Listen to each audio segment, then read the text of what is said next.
Hello and welcome back to Glydecast podcast. My name is Shaggy and with me is 1H. Hey, what's up? I have Valafor. It's a me, as usual. And our special guest tonight is Landy and Luke. Hi there. Hello. This is episode 6, interview with Landy and Luke. So today's episode, we are going to be interviewing Landy and Luke. If you have not figured out, Landy and Luke are the voice actors of Glyde and Wing. Landy being Glyde and Luke being Wing. Yep. But before we get to that part of the show, we're going to talk a little bit about news. There's not a whole lot, but we're going to talk a little bit about it. So for some news here, I mentioned it a little bit in the last episode, but it was just with 1H. But since we have Val here, he can explain a little bit.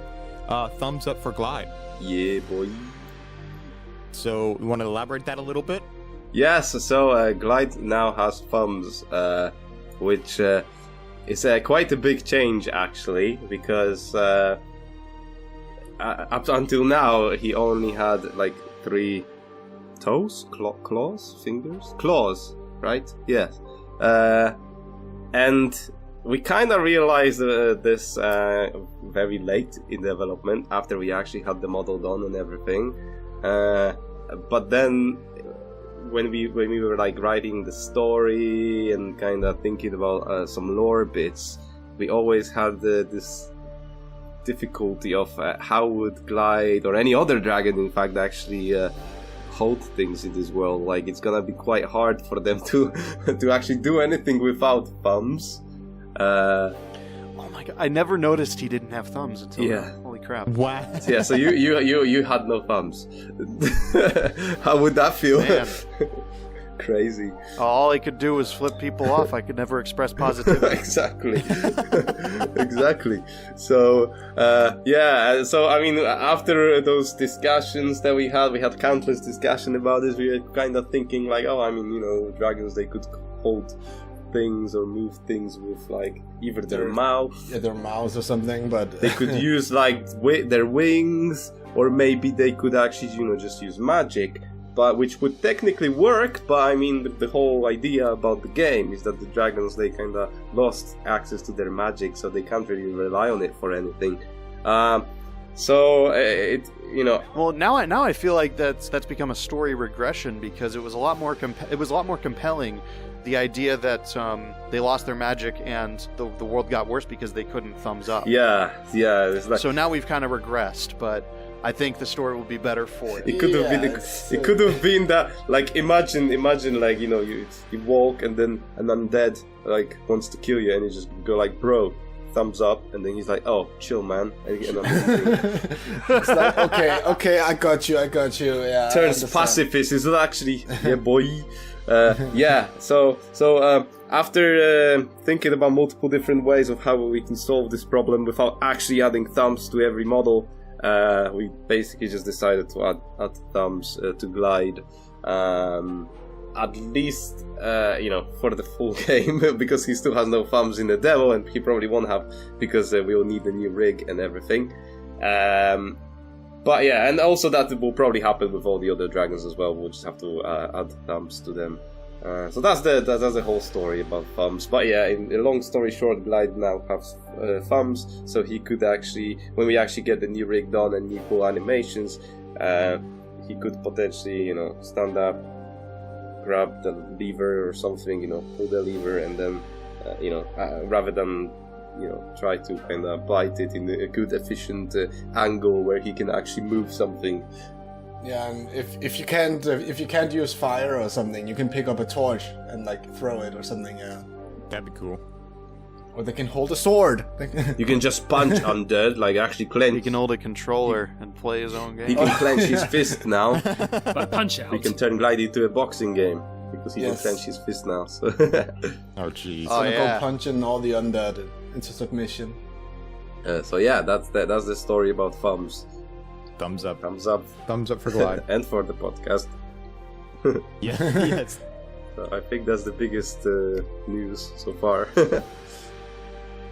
So next section of the show is listener questions and feedback. So we did get an email like 2 months ago, but the past 2 episodes have been one-off shows, with one with Griffin with animation, and then the other one with 1H for combat. Yep. So now that I have you guys here, I really wish Griffin was here for this because I wanted her to be a part of this, but unfortunately she's not able to make it.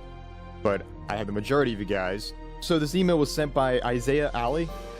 This person's question is, if Glyde was turned into a movie, what type of movie would it be? A live action, 2D, 3D animation? And who would you want to direct this movie? I think we would probably stick to 3D animation, but like good quality 3D animation. I really wouldn't want to do the live action. Yeah, that would be weird. Especially with the amount of CG that would probably be required for the movie Everything. anyway. Like it would be a 3D animation anyway. Yeah, it's like The Lion King. It's like if you wanted to make it live action, you'd be doing so much CG anyway. That's like, why are we not just doing full CG? Yeah, exactly. Going like Plus, stylizing all this. I mean, people they do like animation, and especially when done well. And I think like a 3D animated movie would probably portray the world the best as well. Especially, I mean, the closest I can think of in terms of colors, because obviously the world is quite vibrant and cool.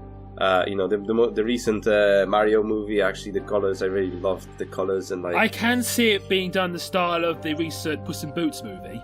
Yeah, the Puss in Boots. Yeah, I was gonna say DreamWorks would make a killer Glide. Yeah. That would be good. Yeah, they've done good work on that.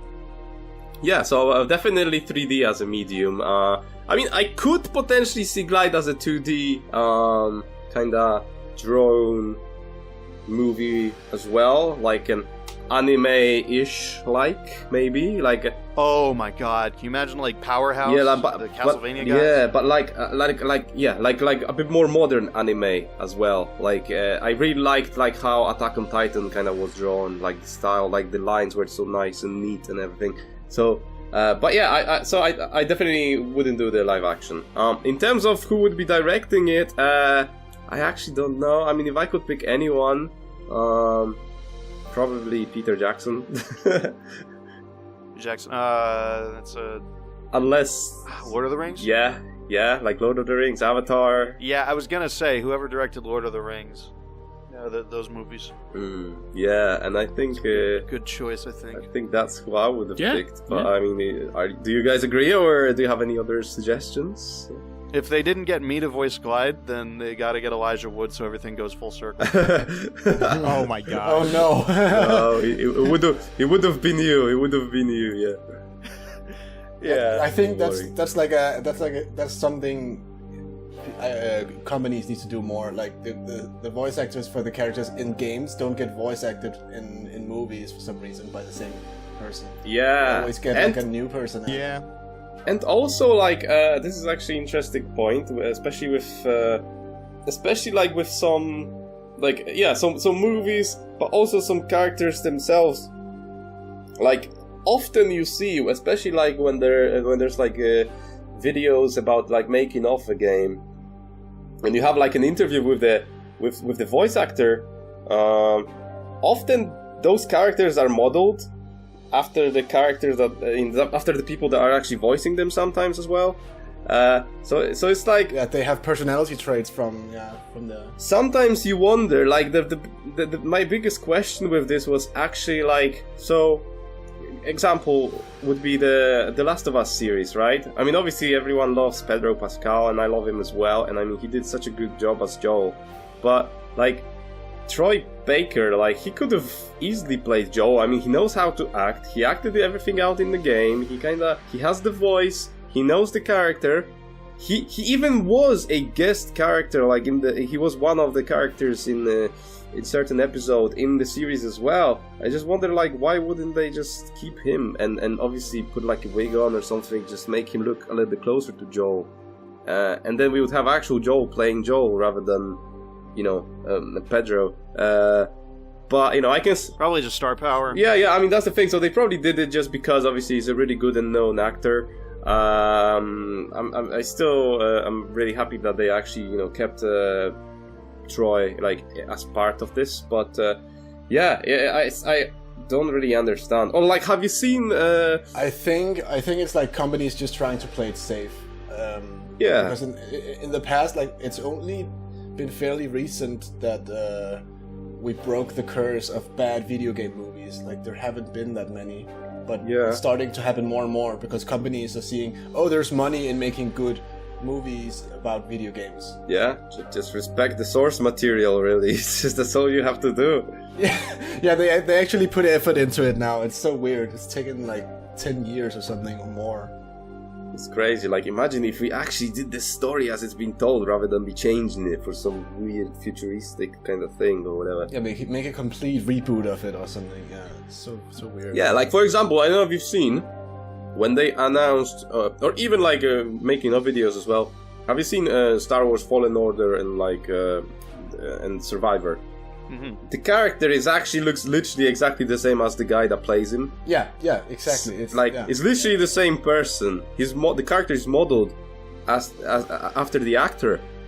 So like imagine if they did a series or a movie starring with him, you know, Cal, and then they put a totally different actor. So, and I've actually seen an article about this He might appear in Ahsoka or something. where people want a series with him and actually have the actor play him. You know, the same guy that plays him in the game. And I think that should be done. But yeah, that's the thing. So to add to your point is like, yeah, I really don't know why they are not using the people who are actually involved with the game in the actual series and stuff like this, like as the characters that they play. Because it's still acting, even though it's for a game, it's acting, right? So I mean, Yeah. they might have to adapt certain things to be on screen and actually, like, you know, not in character in a way. But I don't know. It's just, to me, it's just hard to understand. But I'm glad that we finally had some good video game movies. Yeah, they still have to do it in like shots, just kind of how you would do recordings of the different lines. Yeah. So, like, for example, for Glyde movie, we would have Landy play Glyde. He would have to be like on 4 legs, and then yeah, because we need to keep it realistic. It'd be like Benedict Cumberbatch that dragon. And Luke, and for Luke, we would actually like cut out his head. We would green screen him. Yeah, so we Decapitate me. No. I mean, we would cut out the rest of your body and leave just your head, Alright. and we would make it blue.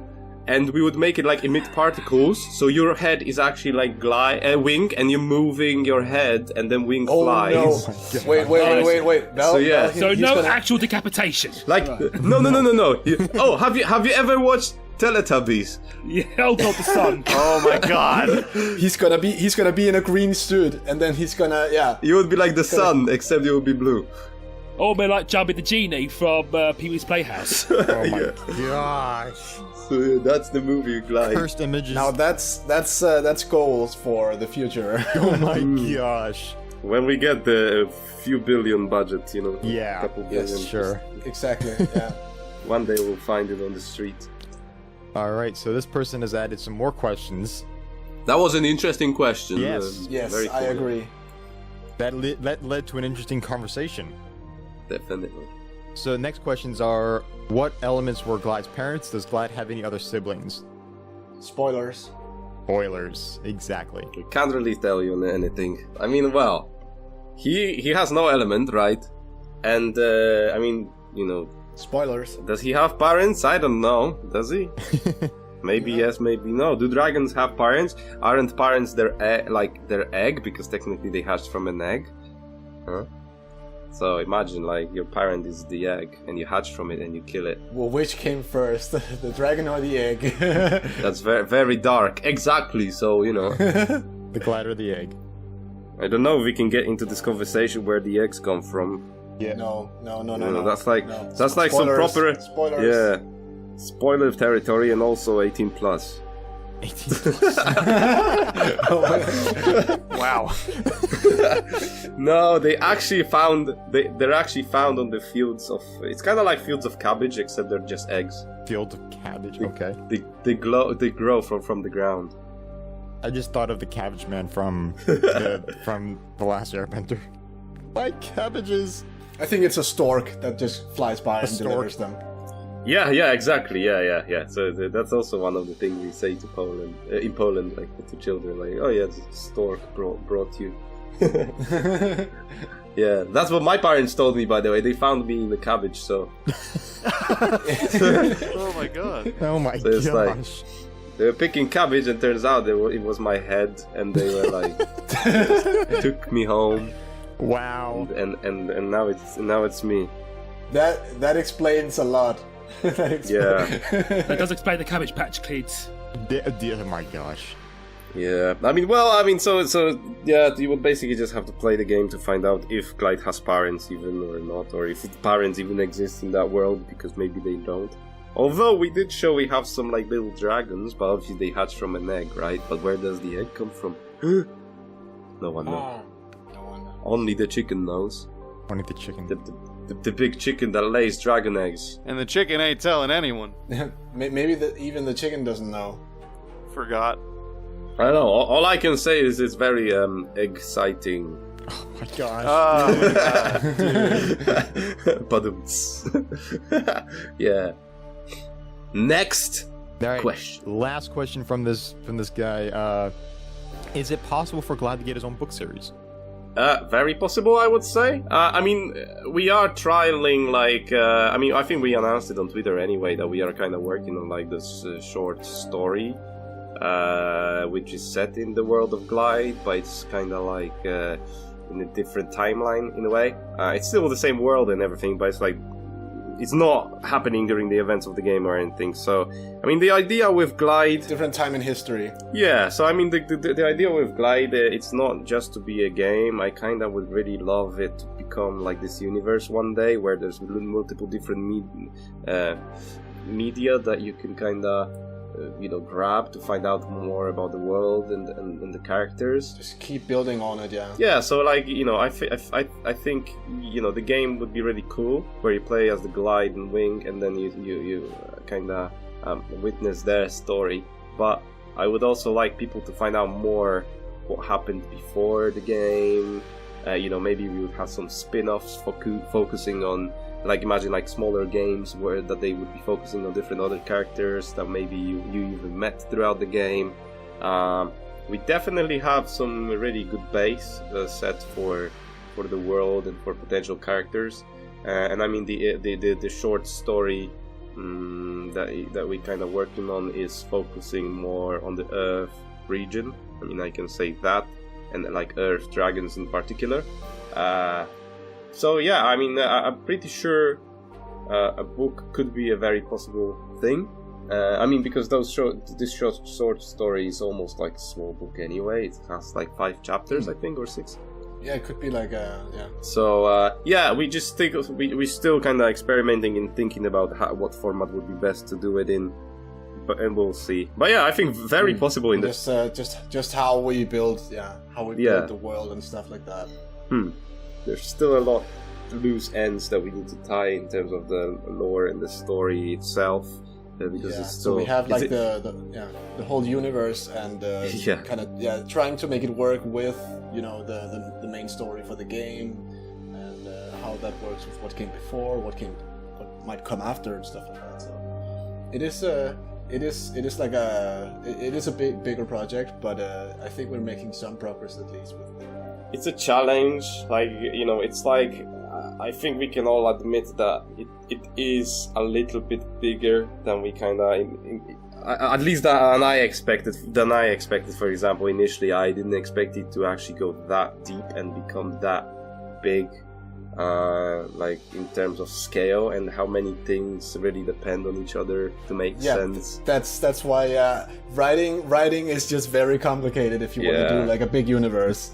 You can't make it simple and easy. So we still have some things to figure out in terms of actually laying the solid base, and but once we have those fundamentals set, I think then we can move a bit and make some really cool things with the world. Yeah.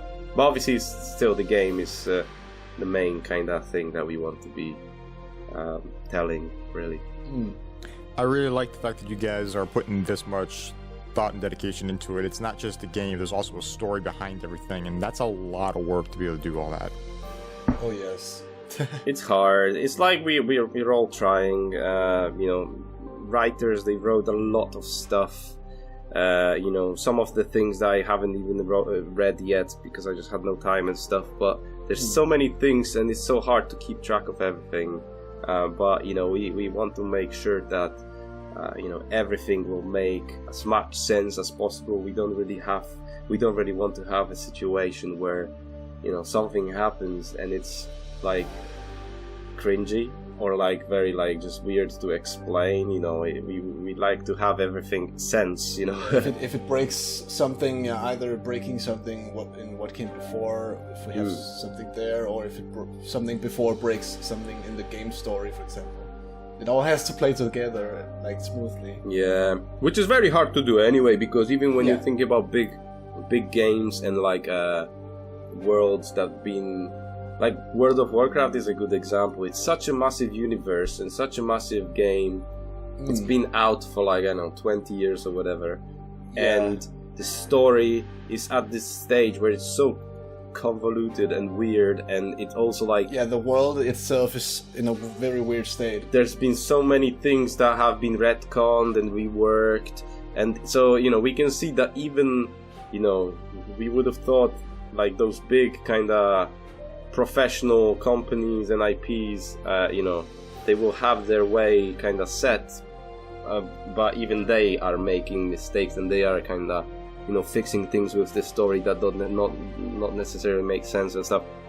Especially with us, you know, this is our like first project like this, so and it's like quite a mouthful. It's very difficult, but we're trying our best, and we're hoping that, you know, we can make it work. I think with Blizzard and World of Warcraft, it's because they have had quite a different bunch of writers and stuff like that, and maybe it's, you know, big corporate shenanigans going on with possibly either rushing things or not taking story into account for, you know, money. But I don't actually know the full story for what's going on with World of Warcraft, but I've heard from people that there's been a lot of things that really don't make sense, and just a lot of retcons and stuff like that. Yeah, so that's the thing. And you really want to avoid that with like a continuous universe. Yeah, I mean, the main aim is to be at least be a lot better than what they did with Spyro.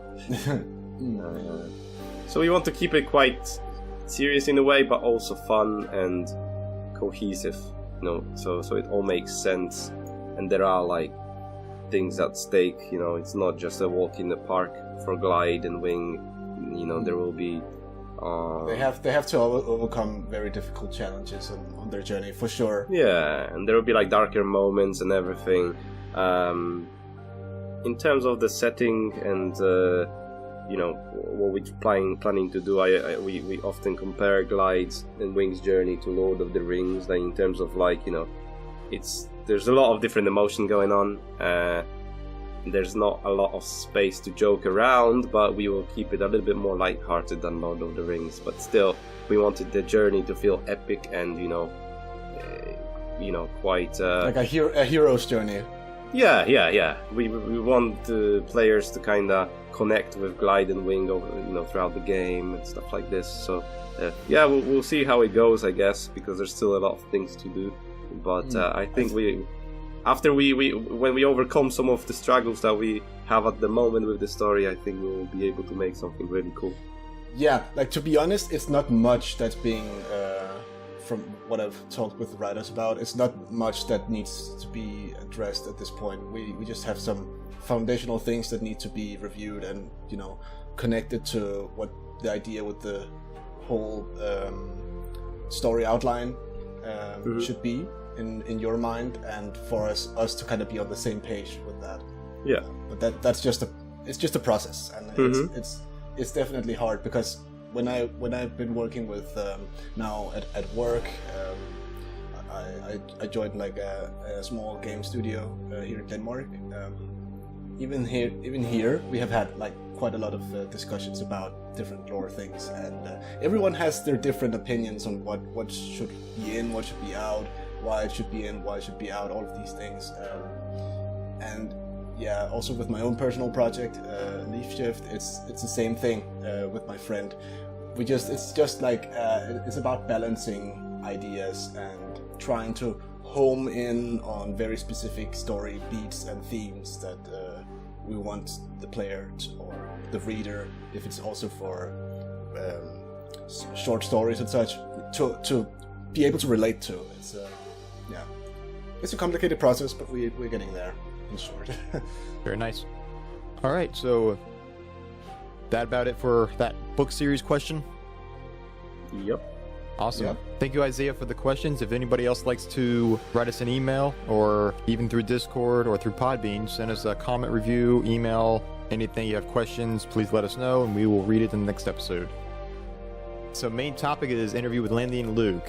First question is, first off, tell us a little about yourselves, where you're from, what is your profession, anything like that. Let's start with Luke. Yes, I'm from England, namely the Essex area. You are? I never would have guessed.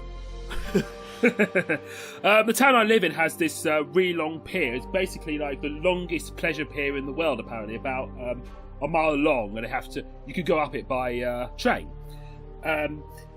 As for my profession, I'm just a window and door factory worker in Rayleigh, just to get a bit of income. My voice acting, I just do it for fun, really. Awesome. Huh. Interesting. So this is gonna be your main, role. So, let's say if Glyde will become successful, that will be, your golden key to the world of the rich. Yeah, I mean, it's always been my dream to voice act in a video game. I mean, I've voice acted a few video game things before. I voiced in a small mod for this game called Stronghold, which is like an RTS game. Oh, yeah. I know. I played that. I love that game. It's really cool. Yeah, I have no idea what that mod is now. And I voiced in a few mods for Sonic Robo Blast 2, namely one for this mod called Sonic Soul Sustancia Part 1, made by a very good friend of mine who made a lot of Sonic Robo Blast 2 levels. Roger Vanderweed? Yes! Yeah, his levels are very interesting. I really liked the Egg TV one he put out. Yes, he's still making levels now. I'm also in his Angel Island tour video, voicing the GON commander as a storyteller type character. So, he's doing a good job of it. Very cool. I can see a pattern here, so you're doing a similar kind of role that you're doing in Glyde, actually, because Wing is obviously meant to be this kind of guy, the storyteller kind of character as well, which is quite cool. And obviously the narrator for the short story, which it hasn't really been released publicly at the moment. We're just testing the waters with that one, but yeah, so I can see the pattern, which is cool.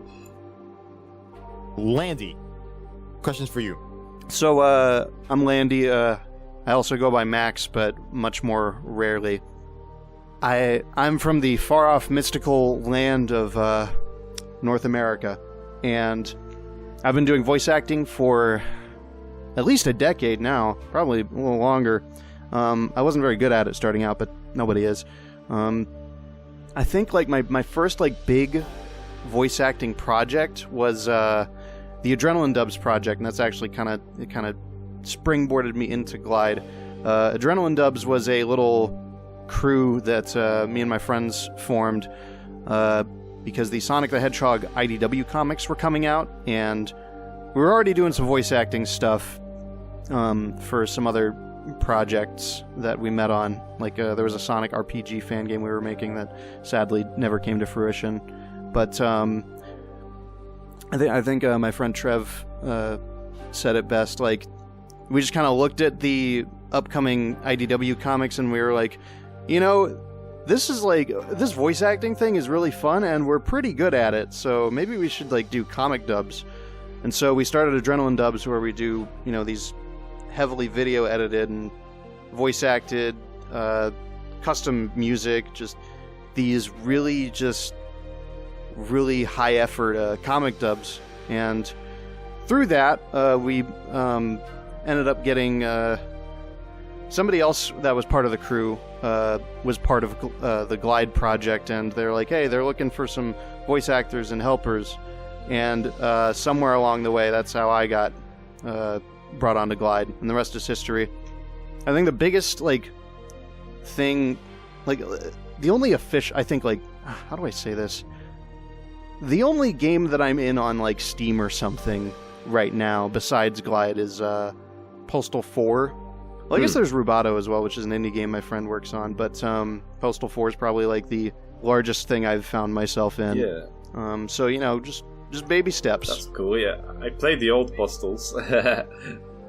That game was always fun. A bit controversial with certain things. But it's been very popular in Poland for some reason. When I was a kid, Postal 2, I think that was the one that I played last. Question 2. What inspired you guys to voice act? So we'll start with Landy this time. Way back in 2012 or so, I had a few friends in my friend group. One of them was a Flash animator, and they would make these little cartoons. And they're hey, I need can you do a funny voice for this thing? Just because I just want a funny voice for this. And so I would come up with just over the next few years that they were doing Flash animations. Me and my various other friends would just come up with funny voices for these things. And then I started realizing, I'm actually not that bad at this voice thing. So I started taking it a little more seriously. I remember my Sonic voice started out as just me trying to do a parody impression of the Sonic voice actor at the time. I think it would have been Roger was still there. Jason Griffith, who voiced him in the Sonic X and Sonic Unleashed and stuff. It was a sort of parody of that. Not to, parody Jason Griffith's voice, but just, to parody Sonic. And then I started realizing, oh no, I'm actually getting kind of good at this. And so, from there, I just started just honing the impression. Some kid who was working on a fan game was hey, I want to have you on board for this. And so I was okay. And I recorded a ton of stuff for him. And the rest is history, more or less, in terms of that whole springboard into voice acting. I was into it pretty seriously for a while, but I think when the Adrenaline Dubs project came around in 2018 was when I started taking it even more seriously and realizing, I feel like I'm taking this from amateur level to potentially professional skill level, so I should probably keep doing this. And so I did. And that was pretty much what that whole sequence of events from 2012 to 2018 to now was pretty much just the way I got into voice acting and taking it more seriously. Awesome, very nice. Luke, are you done with that, Landy? Yeah. Cool. Luke, what about you?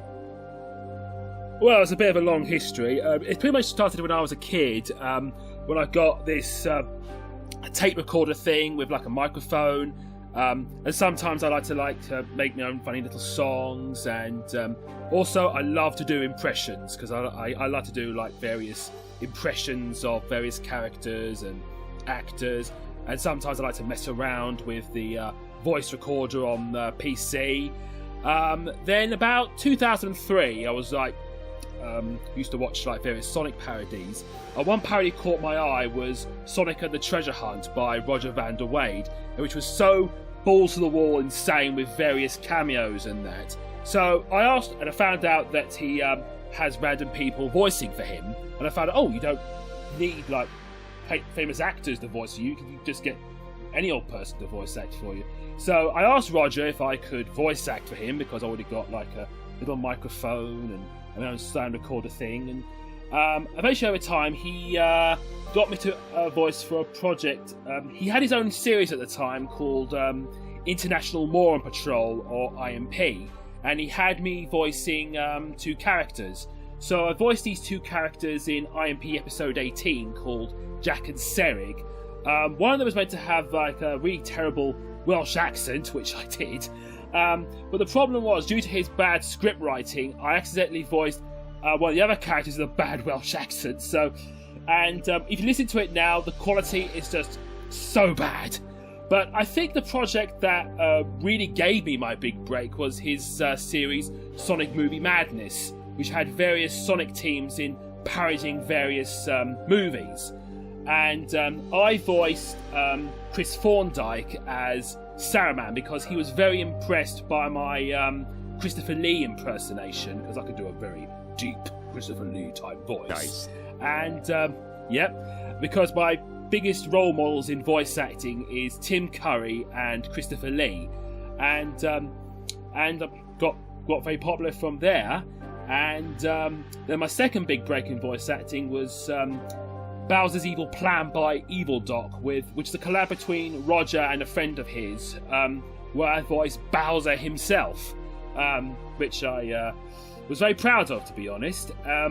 Then about 2012, I was kind of struggling as a voice actor, finding gigs. Then Roger approached me, and he was doing a series called Sonic Dissected, where I'm like his co-host, discussing and dissecting Sonic games and tropes and that sort of thing. So it's great that I started out just voice acting him, and now I'm voicing alongside him in this ongoing series. And currently I'm in an ongoing live podcast series called Dissected Alive, which we record every other Saturday on his channel. Okay. Recently we put out a video called where me, Roger, and a mutual friend of ours discuss and dissect Sonic Prime. And what was great about that is that every single shot, it has us in different versions of us to replicate, like going through different universes. So one of us were like this, other time we're like pirates or talking volcanoes. So that was good. The next big project that we're doing a dissected video about Sonic the Movie 2, which should be done by about, hopefully, next Saturday, so that should be up on his channel. Cool. You have to send me a link to your show so I can put it in the show notes. Yes, just go. It's on his YouTube channel, Roger Van der Wade. Cool. I will add that to the show notes at the end of this episode. Yeah, it should be under the live section or something. Cool.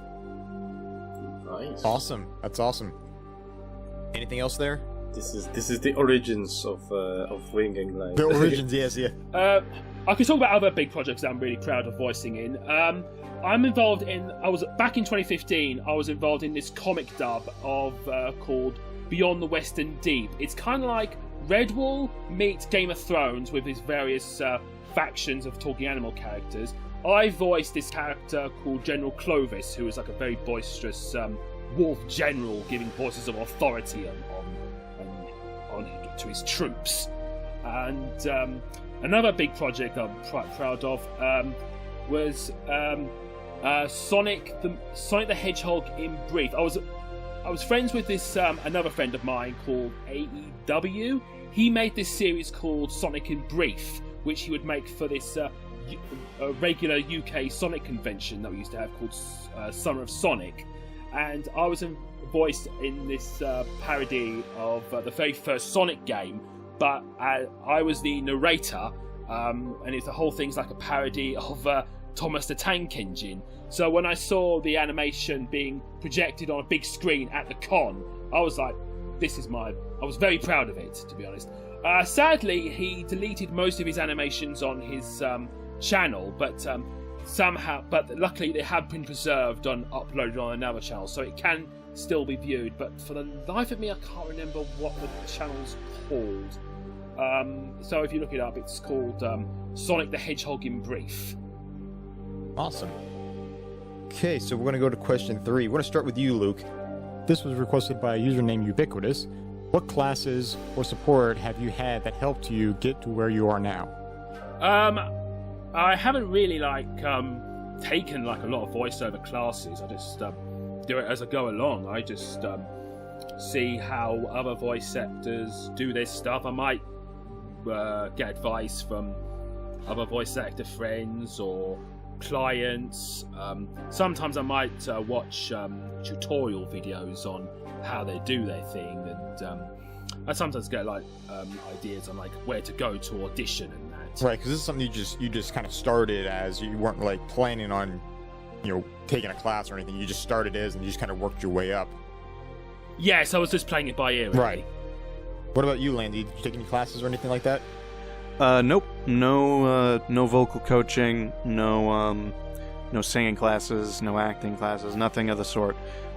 Just kind of playing it by ear, which is a lot easier because I have autism, and I kind of had to learn how to what's the word? Present myself, I guess. Okay. Just kind of had to figure all that out. Because my brain just works so differently. And acting was a good way to kind of help with that. To help kind of, show what I'm feeling properly. Yeah, no classes, no nothing. Honestly, I didn't get nearly enough social interaction either, because right after middle school, I was kind of pulled into virtual schooling up until college. Yeah, I was homeschooled from 7th grade on. Yeah, so I know that feeling. Yeah, so everything is pretty much just I've gotten a lot of advice from the other people around me who either have taken classes or are just better actors than me. But I haven't gotten any academic, I don't have proper training. I probably should get some proper training. I'd like to be able to sing better, but yeah, for now I'm just kind of playing it by ear. Imagine Glyde singing his own theme song. Oh, jeez. Oh my god. And you started in 2012, right? Yeah, roughly. Luke, when did you start? I started voice acting back in 2004. Oh, wow. Oh. Yeah, that long ago. Dang. Wow. Long time you've been doing this. Yeah, so coming up to nearly about 20 years now. Yeah. All thanks to Roger. And that shows, especially with that little narrating project you did for Glyde. That was really good. Yeah, it just take a lot of practice, really. And if you want to know about that project, then you can sign up to be a Patreon, and then you have exclusive access to that. Shameless plug. All right, so next question is, when and how did you find out about Glyde? First time you found out about Glyde? Did you stumble across it? Did a friend tell you about it? We're going to start with Landy this time. So, literally how it happened was, I guess they were looking for voice actors at the time, either voice actors or just general team members. And Cole was connected to them, and he was, promoting the project in our Adrenaline Dubs server, just because they were looking for some folks. And that was my first introduction to Glyde. I remember the first screenshots I saw, it looked super... And don't take this the wrong way. The earliest versions of Glyde looked very amateur. And so I was like, oh, I hope these guys get some help. I couldn't really offer anything at the time. Nowadays I probably could have, because I've learned modeling and texturing and stuff. But yeah, at the time I didn't really pay much attention to it, because I was like, well, I just do voice acting. I don't really know if they're looking for specifically any voice roles that I could do, because also my range kind of sucked at the time. But that was my first introduction to Glyde. And then as the project progressed, Cole was showing more and more of it, and it started really shaping up. And I was looking at it and I was like, oh wow, that's a giant glow up.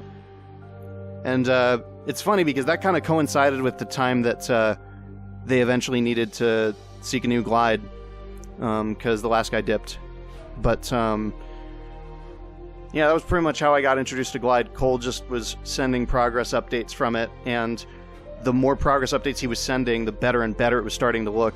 And I was like, all right, I'll just, once auditions opened up, I was like, all right, I'll jump on this. And you passed the test. And here we are. Everybody's first game project usually looks kind of rough. So I never hated the game, obviously.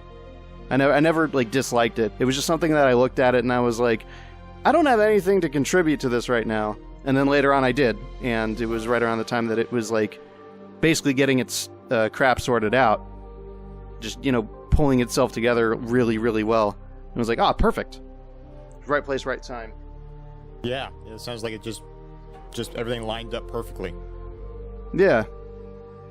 What about you, Luke?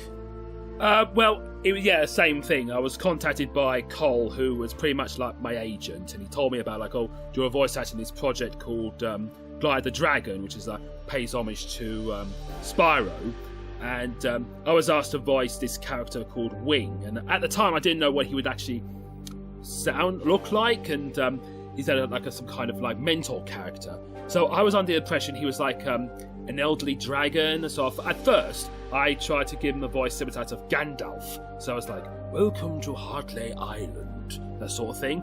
And then I was told like what he actually looks like, and I was asked to give a younger voice and how it has to sound similar to like Caliburn or that sword from Dust, and it went on from there really. I had some help on how to deliver the lines, and I was really proud that my lines got involved in that, how I got involved in that. And earlier this year I tried out the demo, and it was amazing hearing my voice clips in there. I bet that's a weird feeling. I was saying, as we're playing the demo, I remember having a hard time fighting I don't know what it's called, like the Blight or Blight something. Guardian. Yeah, the corrupted thing. Blight Guardian. Oh, good Guardians, they were a pain. But I did manage to beat them in the end. So you probably heard your voice several times because if you're struggling, then Wing's gonna step in. Be careful, Glyde. Yes, and it's like, let me blind them. Yes. So it sounds like, especially for both of you guys, that you didn't really like choose your character. You know, there was a character that Yes, the character chose them. the character chose you guys. Pretty much. Feels like destiny. And the way it seems like both you guys were approached by Cole. You know, Bull King Cole is the one that introduced you to Val to be able to voice act for these certain characters. So that's cool. So did you guys know each other, or were you guys completely just separate people before this? Pretty much separate. I don't remember if I knew Luke at the time. No, just not really. No. That's very cool. How you guys were brought in, two separate people, knowing the same person, and that person recommended both of you guys to join for this project. Oh yeah, I didn't even know about this. I actually thought you guys maybe knew each other from some projects you did together or something. Yeah, later on, I got Luke for one of the roles in Adrenaline dubs. So he does have involvement there, but that was after the fact. Yes, I was the old man goat, wasn't I? Yeah, it was the Elder Scruffy. Yes. So close. You guys were so close to knowing each other, but never knew each other really until this project. That's really cool. So we're going to go to our final question here. This was also recommended by Ubiquitous. What tips would you give for aspiring voice actors? People that are just starting off, what advice would you give someone to be able to be in a project like this? Let's start with Luke this time. Well, it would take a lot of time. It depends on how good your voice is, because it takes a lot of practice. I say, when you do impressions, when you do impressions, don't go just for characters that you think you most sound like. It's best to go for characters that sound the most like you, especially with accents. And also, you might start off with demonstrating on what your voices could do. Like, you could do like character impersonations, or maybe a dub or something, like a small comic dub. And then after that, eventually you could start auditioning, sorting out your own demo on what kind of voices you could do, and what voices you feel the most strongest you most sound like, if that helps. Yes. What about you, Landy? I feel like the best advice I can give is just keep doing it over and over again. You know, just gather feedback. Just be open to scrutiny, criticism, stuff like that. Just really push your own boundaries. Obviously, don't break your voice. Don't do that. But just try and expand your range. My answer actually is almost a bit of a contrast to the thing Luke said about impressions. The impressions of characters that you sound the most like, those are going to be the easiest to do, and it's a good way to not screw up your voice permanently.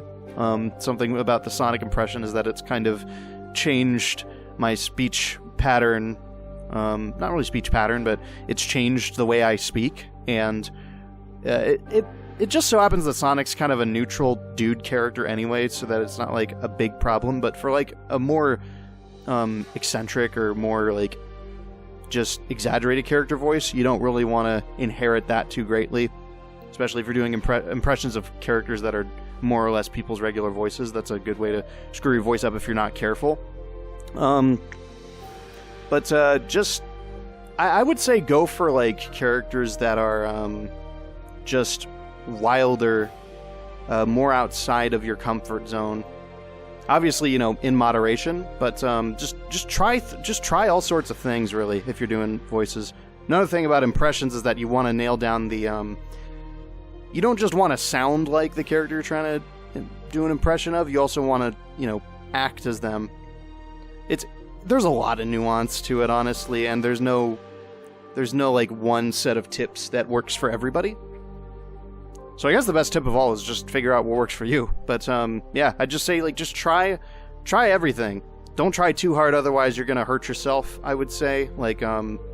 Even like the pros, like screaming at the top of their lungs and stuff like that, they end up hurting themselves eventually. The guy who does Bowser, I remember after the 3D World recording session, he was like tasting blood. So maybe oh my gosh, maybe be careful about that sort of thing. But just try all sorts of new stuff and keep trying it.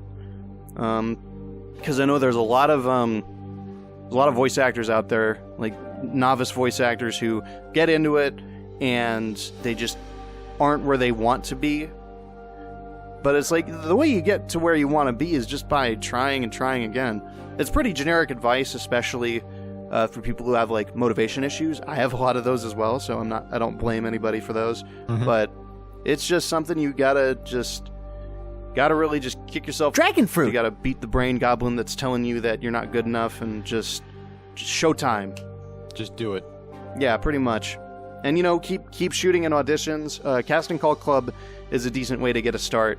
A lot of the projects, there's a lot of projects on Casting Call Club that are like, oh, don't use a USB mic. You need to have a ridiculous high standard like audio setup with no noise and no reverb. And for a professional production, that makes total sense. But on Casting Call Club, just try not to get too weighed down by those.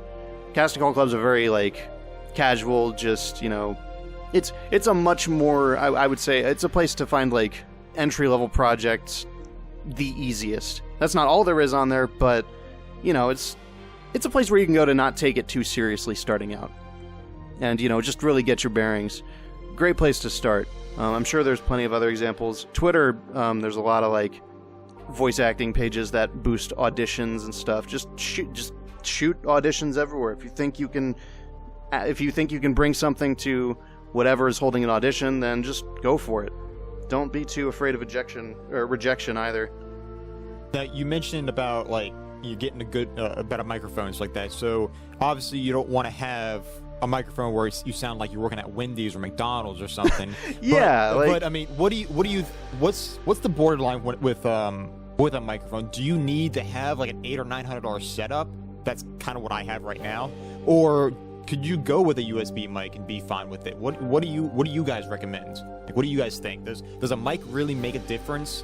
It really depends on your budget, really. It depends on what you can afford. I've got a Rode USB microphone, which is better quality than my last one, and I think it does the job okay. Yeah, I had a Blue Yeti, which is a USB mic. It's a $100 mic. That works pretty good. Now, my setup is way better than that now because it's obviously a professional setup. I've got a mixer board and everything. I got an XLR. But for starting off for a podcast, I use that. Now, for voice acting, it might be different. So, what do you think? Yeah, I feel like with equipment matters to a point, but it doesn't matter as much as a lot of people would think. At least in like the online voice acting space, if your project has like a decent audio engineer and knows how to balance things and clean up some of the just clean up. If they know how to clean up audio, then you could bring practically whatever mic you want, as long as it's not a Wendy's mic. Like a Yeti's a decent starting point for the price. It gets a lot of flack, and some of that's warranted. But also another problem is that a lot of people who, and this is a big part, a lot of people who like get those either cheap mics or spend a lot on, people who spend a lot of money on like common options like the AT2020, sometimes they'll have a problem where they've not treated their environment. Oh, yes, absolutely. Your recording environment is significantly, to me at least, significantly more important than whatever mic you're using. You can, like, a good environment can make like a Yeti sound amazing, but a bad environment can make something like this Neumann that I've got, it can make it sound just completely terrible. In fact, my room kind of does that because I don't know if you can hear it on the recording, but my room can tend to do that. Actually, if I stand up, you might be able to hear it a little better now, the reverb of my room. Yeah. Yes, it's like a little bit of... Because my room isn't very well treated. Usually I just put a blanket over myself to create a micro environment and just block out reverb. And that works, mostly because just my room's corners are messed up and there's objects everywhere that sound can bounce off of. It makes it hard to get a good foam setup. But that's, again, I have a Neumann, so it's like just if your environment's not good, then you gotta work on that first before you start spending like $500, $600 on whatever mic you've been seduced into buying by some other person's video. Just step back and start spending that money on treating your environment first. Absolutely. And I can add on that, even though I don't really do voice acting, I'm more on the receiving end of voice files, right, for the game and everything, and even for some other like Glyde side projects that we kind of are working on. It does really make a difference. I mean, often, like 9 out of 10 times, most of people sound fine because, even if they have like... obviously, you can often tell if a microphone is a very cheap one, but like, for example, myself, I just got a HyperX mic, which is like, it's not like a high-end mic, but it's also not the cheapest. It's like around, I paid for it like £90 or something. And I think it's a decent quality mic. But receiving recordings from people sometimes, yes, they are sounding okay, but the amount of background noise sometimes that you have in the recording is just, it's very hard to work with because you put it in the game and then you can't just hear the character talking, but you can actually hear, like this noise that precedes the voice line, for example. There's this like a hum or something, and it's just weird. So yeah, I would say environment is also very important because then you can get a clear voice clip that you don't really have to edit that much, to get rid of the background noise and stuff like this. If I was to say anything as well, it would probably be like, environment is important, and probably a little bit more important than the mic, I suppose. Unless it's like a super high quality, expensive microphone, which really does a very good job at reducing the background noise. And there probably is some microphones that do that, but... probably like software solutions. Mine does that because mine does it through a mixer board. I have a $100 XLR mic, but it actually does it through the mixer board. But Landy is right. The environment means everything. You can have $1,000 mic, but it doesn't mean anything unless you have the proper environment where the sound is not going to reverb off the walls or off your objects or anything. If you're in a confined space, let's say a closet, and you pack it with foam around the edges, that is probably the best recording studio you'll ever do, and it's the cheapest too. You can do that very cheap. Yeah, because it's a small area. You do it in a full room, well, you're gonna spend some money. Yeah, it also really depends on what you're doing and at what level. Because, like I said, if you're doing amateur voice acting or just online voice acting in general, something like a Yeti and a good environment, that'll get you by completely. Obviously, though, if you're doing something that has much higher standards, like you're ADRing for like a highly professional production, or something like that, then obviously the standards are going to be raised. You're going to want a microphone that captures a much more, you'll want like an XLR microphone that captures sound really well, and you'll want an especially good environment, I would say. Or, if you're doing like podcasting, you'll want a different mic than like a character acting mic. Yes. Something like the Shure M7 or whatever. Yep. Oh, gosh, that one is... Yes. That one is much more podcast oriented. I've seen there's this like website that's about like making it's like persuading for like good mic choices, and they list stuff like the Shure, and Sure, that would work for like podcasters, but I see like voice actors send it sometimes or like reference it, and it's like you're looking at the wrong microphones. It'll probably be fine, but you want something that is more tailored to voice acting. Voiceover also, you might want something slightly different, although most like acting, most mics that work for acting will work for just like narration as well. That really depends on the processing, I would say, but yeah, different. Especially if you're going to spend that kind of money on a mic, then make sure it's for your application, because podcasting and voice acting are two different things. Yeah, like the sound of my microphone is very specifically tailored to like character acting, because the person who designed the capsule for me, actually, it's not just a Neumann, I should mention that. The capsule is customized by my friend. She made it specifically for use in like voice acting, while something like Shaggy's mic, for instance, you can hear that it's a lot more podcast centric. Almost sounds a bit like a modern radio show. And that's what you want for a podcast. You want to have a little bit more environment involved in your voice. You don't want to have it where it's like dedicated right to it. Yeah, in a way, yeah.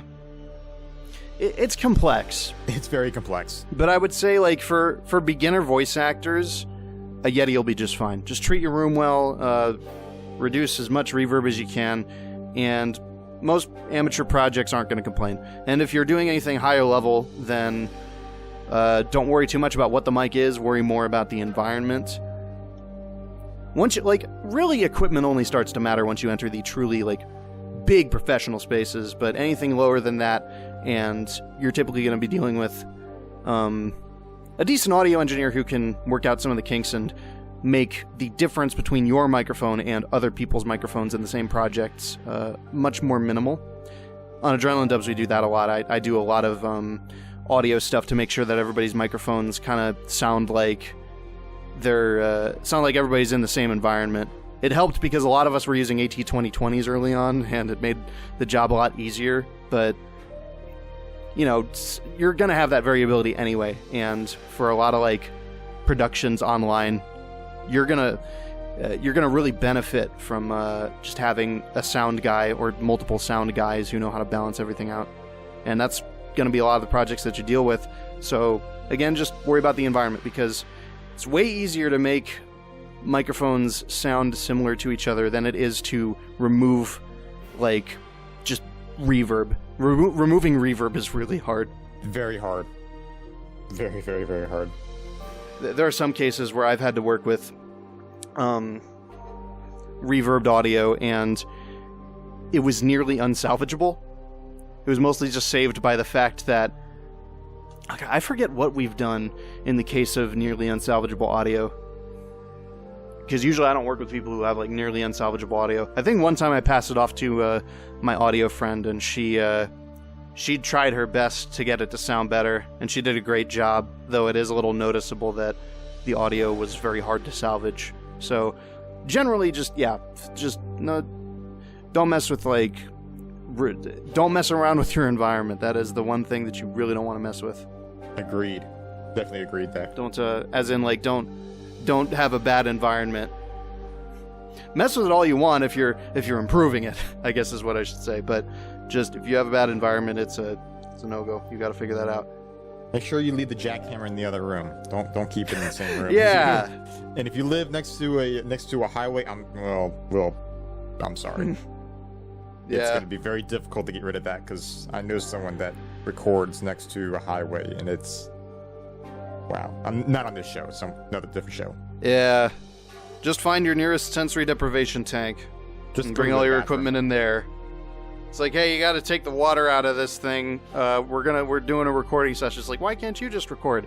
I live near the busiest highway in the United States. Oh, okay. Sounds good. Luke, is there anything else you would like to add to that? Yeah. I totally agree. About how your environment affects your voice acting. I mean, I'm recording in my bedroom, and my microphone is within a reflection filter that's padded out. Oh, yes, I know about those.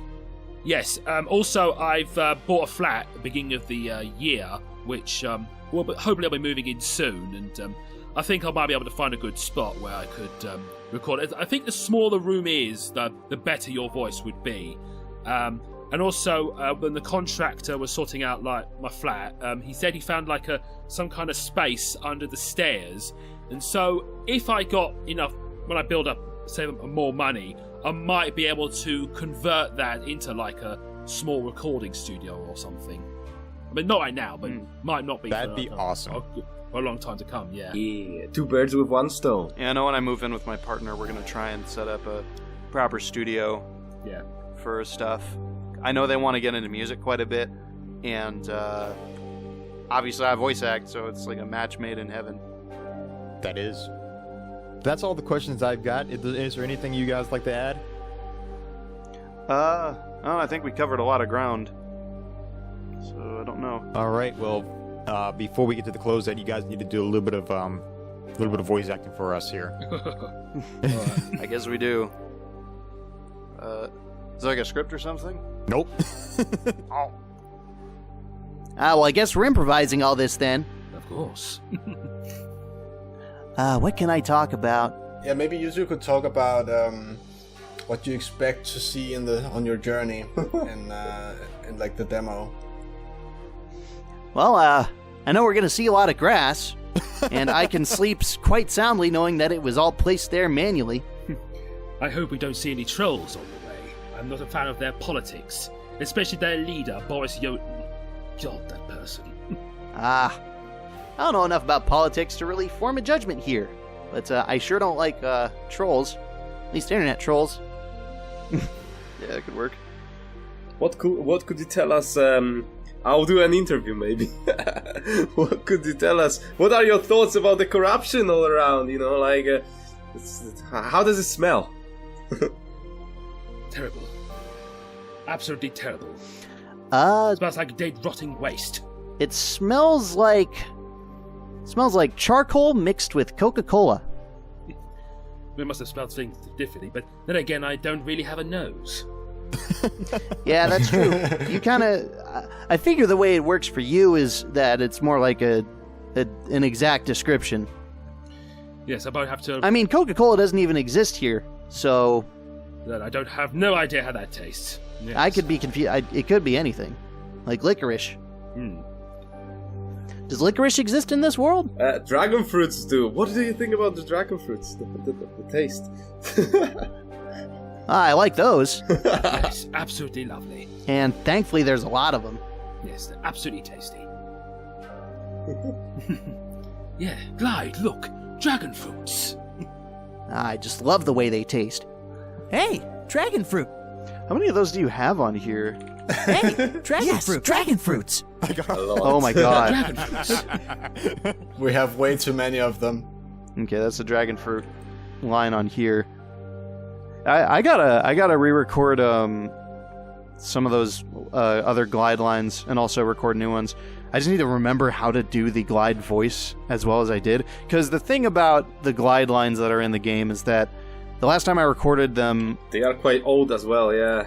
Yeah, they're a bit old. My voice has gotten a little more deep, and also my sonic has changed a lot. And by proxy, that kind of affects my Glyde, so I need to kind of go back and figure out how to do that voice again. What we could also potentially try and do, I mean, I don't know. I mean, I know that people definitely notice the difference with the nature ones, but I think you did those when you were, quite sick, I think. Yeah, I think I might have been just coming off a sickness. So they sound like you're, very tired in those for some reason. Like, you know, so I remember, I think you were mentioning that you kind of not feeling very well or something. And Yeah. But what I was also thinking, we could either maybe re-record all the lines, and then we would have this, you know, kind of. We would obviously some of the lines would sound a little bit different, but then we would at least have them. They would be very consistent in a way. Yeah. Or you could just try and see if you can match the old Glyde hit puberty. voice in a way, you know, as much as you can. Yeah, I'll figure out a few different Yeah. things. I'll see what works the best. So we could do, because I mean, obviously, you did do quite a few lines, especially for all the combat moves and everything. I mean, there isn't that many of them, so they could have been re-recorded and updated, refreshed a little bit. But then that would also change the whole kind of. I like the sound of some of the lines a lot, and I worry that if they come out differently with the new, and then they will lose that like kind of like this Glyde feel a little bit, you know? Yeah, I mean, I think that's part of working on a project for so long, but also, I mean, I can try to match the sound because I know that's really important. Yeah, I think it will also be nice to figure out how it would be good and efficient, like going forward. You know, like because if it's gonna be easier, it would be easier for you to try to match the voice, but also what am I trying to say? So basically, like, I don't know, obviously, because I'm not a voice actor, but I don't know how hard it might be for you to try to match that old voice. If it's a lot of hard work and it's like taking toll on like your throat or whatever, then maybe maybe it would be better to just re-record the lines and change the voice a little bit so it still sounds like Glyde, but maybe it's a little bit more mature, so it's easier for you or whatever. I mean, but we'll discuss it later anyway when it comes to it. Yeah. Because, you know, we'll figure something out. I mean, I don't really hear a lot of difference, to be honest, when you were like doing a bit of voice acting here on the podcast. You do sound like Glyde, and I'm pretty sure everyone agrees anyway.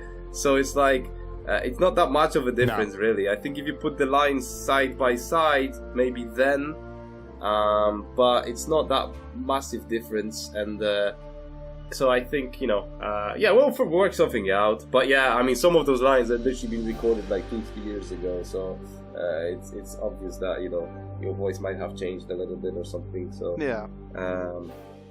Yeah. So we'll figure it out. I think, you know, maybe re-recording everything could be a good idea, so then we have consistent voice, and now at least we know that it's not gonna be another year gap or whatever, you know, because now we're actually getting into this final stage where we will be recording everything and putting everything in the game, like, rather than recording this bit and then waiting a year to record the rest or whatever. So, Yeah. so yeah, we'll figure it out. Well, cool. Thank you guys so much. Thank you, Landy and Luke, for joining on this show. You're very much welcome. It's been an honor to have you guys on here. You guys have done a great work for so far. What you guys voiced act in this demo, based off of what I've played, based off what I've heard, it's great. You guys are great for the job. You're a perfect fit. Couldn't think of any other voices to be played for those characters. So you've done a great job. Well, thank you. Yeah, I definitely think they fit very well as well. So with that said, we want to get to the close out of the show. If you'd like to send us a question or feedback, you can email us at glydecast.com, and we will discuss it in the next episode. If you want more information about Glyde, you can visit glydethedragon.com. Look for us in the official Glyde the Dragon Discord server. If you want to help support the game, you can also contribute through Patreon. Benefits include exclusive Discord privileges and early access with voting capabilities on game content, as well as an NPC with your own custom name and message. Don't forget to check out the other Dragon podcast, World of Dragon podcast. Links will be in the description below. Also, a video version of the show will be available on YouTube. Thank you so much for listening, and we will see you in the next episode. Goodbye, everyone. Cheerio! Take it easy. Bye-bye. Goodbye.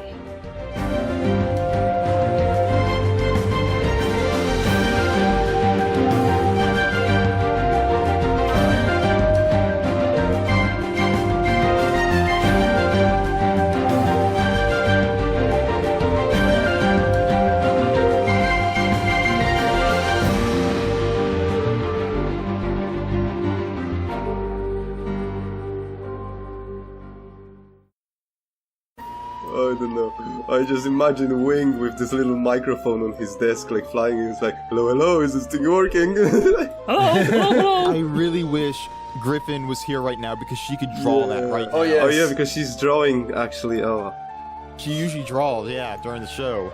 I wish she was here because that would have been perfect. I was thinking about that earlier. It's like Glyde and Wing need to have like a little talk desk or a circle desk or something like that with microphones, and Wing's gonna have this tiny little microphone. But you know what I was thinking for the future? Imagine if we could make like those VTubers or something. So they, you know, like those VTubers where they like where they actually move their mouth.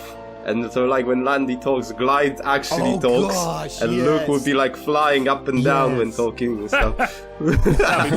Oh my god. That'd be hilarious. Oh and then we could have, like, a podcast from the world of Glyde. And maybe, like, imagine, like, if, let's say we are, like, finishing the full game or something, and we release, like, a podcast when Glyde and Wing are, they're, like, commenting on the events in the world, like, you know, so yeah, dragons are struggling nowadays. There's a bunch of those undead roaming.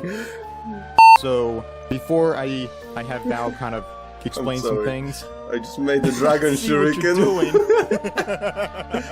You spin me right round, baby. Dead guys got me. Is that a dragon?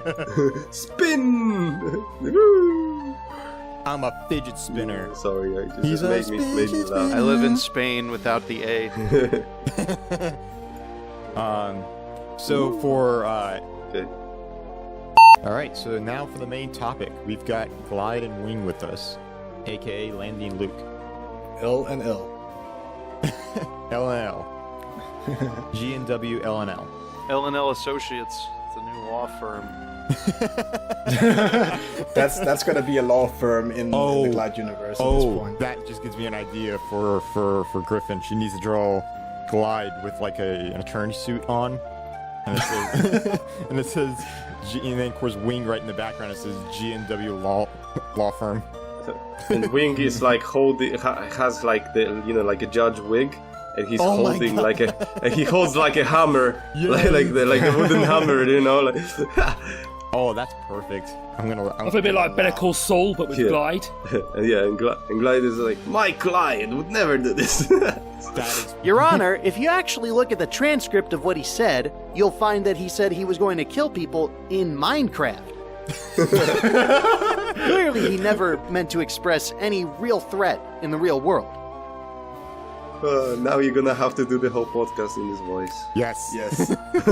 I don't know how long I can maintain it. It's not like hard to do. It's just at some point. Just do it every now and then. It's gonna fine. It's gold. It's gold. It's just hilarious. It's like being able.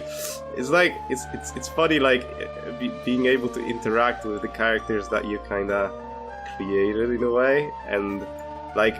So that's the thing. So like whenever I hear your voices, I just associate you immediately with Glyde, and then I associate Luke with Wing. I'm like, so technically I'm talking with Glyde and Wing. Yes. And I mean, being like the lead behind the project, I can be like, hey, can you say this? And then you will do it, and then I can put it in the game. So it's like, it's so cool. We can like literally like.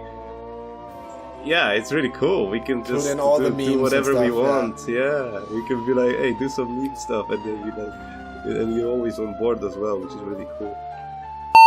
I can just imagine like Landy walking around with like a Glyde hat or something like that. Glide hat. Oh my god. Oh jeez. It needs to have a little spinning propeller on top. That'll be Wings. We'll make him a fursuit or something. Oh no. It's like Crash Bandicoot. He comes walking, and then maybe his head is visible. Oh my god! I just had this. Imagine, like, you know, like how you sometimes have those funny, like orange costumes or bananas or something. Banana suits. So we would have like this blue, like this blue wingsuit for Luke. Like it would be like this big blue ball, and then it would be just your face visible, and you'd be just talking as Wing to everyone. It's so cool. Glyde and Wing just showed up. It's like this guy in the fursuit and this blue ball next to him. With wings and a tail. Yeah. Oh my gosh. With wings and a tail, yes. True. Yeah. Gotta commission a Glyde fursuit. Or I guess skill suit? Well, Scale suit. Yeah, I don't know. With real snake skin. No, that's cruel. The more environmentally safe choice. Yes, yes. just real dragon scales. Real dragon scales, yeah. Yeah, just hunt some dragons. I mean, you said you visited a dragon in Poland, so maybe we can go slay that Yeah. one. Oh, Yeah. the crack. It's made of metal, though. Yeah. Yeah. Metal scales. No, it's a little bit. It's more like a. Yeah, I don't know. I don't know what it even is. It is. Am I allowed to talk about the stuff you're screen sharing here, just briefly? Yeah, sure. I mean, I don't think people will see it though, but. I'm just noticing. I didn't realize that. Because what I'm seeing is Valfor is like painting the grass onto Yes. the level, like all the tall grass. I didn't know that was manually painted. I thought that was It is. all. Whole level, Shader. everything Oh is my manual. God. That's the thing. That's why I was so sad. Because again, quick short story. Last week or 2 weeks ago, that was. I can't even remember. I've lost everything.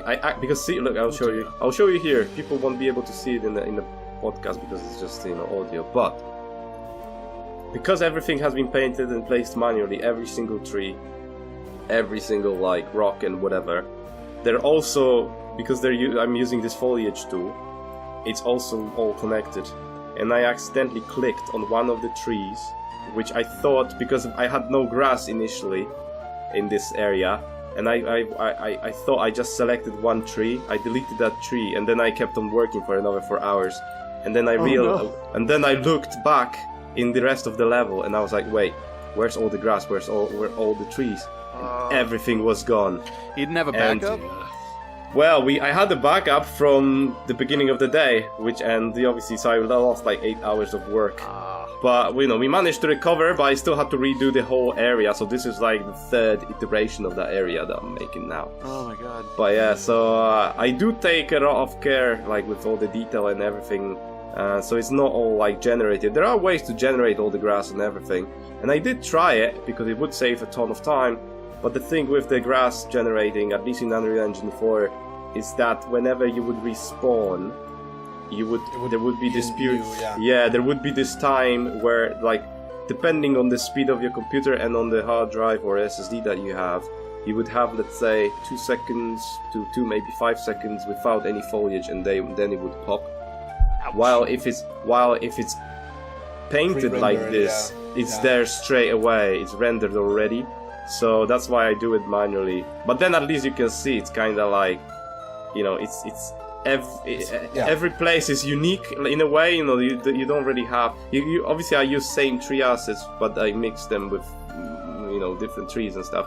But you don't have the same pattern of trees anywhere. They're all always rotated differently, or they're like different angles and everything. So yeah, everything has been placed by hand.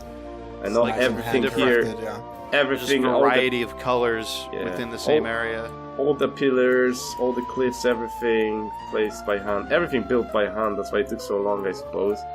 But yeah, it's really cool. So it's I can literally say, yeah, it's a properly handcrafted experience, So yeah, but it's For really sure. cool. Luke, so same questions for you. What's the question? I'm sorry, Landy. Jeez. Oh, gosh. Why are you asking me again? No, I'm asking you again. I'm screwing You up. answered it twice. Yes, I'm unprofessional. Landy,